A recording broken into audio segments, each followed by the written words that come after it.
લોકસામના ન્યૂઝમાં તમારું સ્વાગત છે। હું છું ચૌહાણ હિરલ। તમે જોડાઓ અમારી સાથે સમાચારની દુનિયામાં। તો જોઈએ આજના સમાચાર રાજકોટથી અમારા રિપોર્ટર કરશન બામટા સાથે।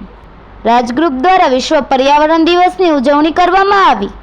રાજકોટ 5 જૂન વિશ્વ પર્યાવરણ દિવસની ઉજવણીના ભાગરૂપે વિછિયા રાજગ્રુપ સ્વરૂપના તે સેવા શક્તિ ટ્રસ્ટના માધ્યમથી વૃક્ષનું વાવેતર કરવામાં આવ્યું તેમજ વૃક્ષનું જતન કરવું, વૃક્ષોને પાણી પાવામાં આવ્યું અને દરેક લોકોને આહવાન કરવામાં આવ્યું કે ખરેખર પર્યાવરણ બચાવવા માટે વધારે ને વધારે વૃક્ષો વાવવા, વૃક્ષ વાવવા, દરેક ઘરના આંગણે વૃક્ષ વાવવા, ફળ ફૂલવાળા ઝાડ વાવવા, આયુર્વેદિક ઝાડ વાવવા, છાંયો આપે તેવા ઝાડ વાવવા, જેથી ફરી પશુ પંખી અને દરેક માનવીને શુદ્ધ ઓક્સિજન મળી રહે।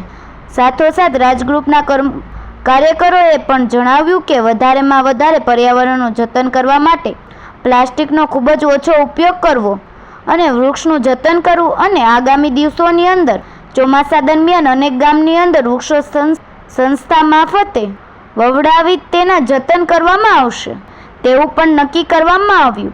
આ તકે રાજગ્રુપ સર્વજ્ઞાતિ સેવા શક્તિ ટ્રસ્ટના પ્રમુખ મુકેશભાઈ રાજપરા તેમજ સમસ્ત કોળી ઠાકોર એકતા સમિતિના કન્વીનર રસિકભાઈ રોજાસરા તેમજ અખિલ ભારતીય કોળી સમાજના રાજકોટ જિલ્લા પ્રમુખ અરવિંદભાઈ રાજપરા તેમજ કોળી સમાજના આગેવાન ગોરધનભાઈ તાવિયા, ભગીરથ વાલાણી વગેરે આગેવાનો હાજર રહ્યા।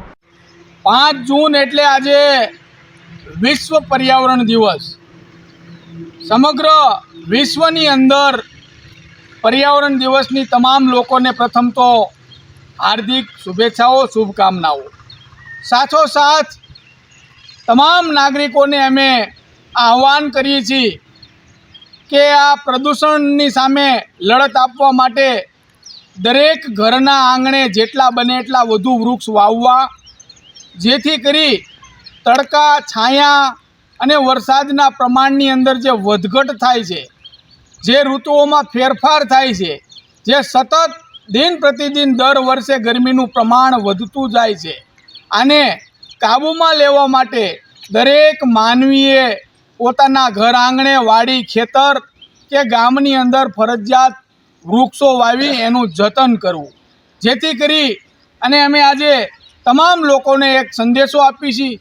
સાથોસાથ આજે વિછિયાના આંગણે અનેક વૃક્ષનું વાવેતર પણ કર્યું અને આ ગ્રુપ એનું જતન કરશે।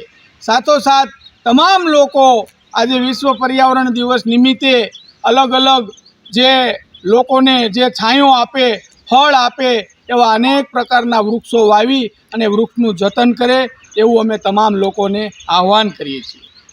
સમાચાર તો રોજના છે પણ અંદાજ છે ખાસ। ફરીથી મળીશું નવા સમાચાર સાથે। ત્યાં સુધી જોડાયેલા રહો લોકસામના ન્યૂઝ સાથે।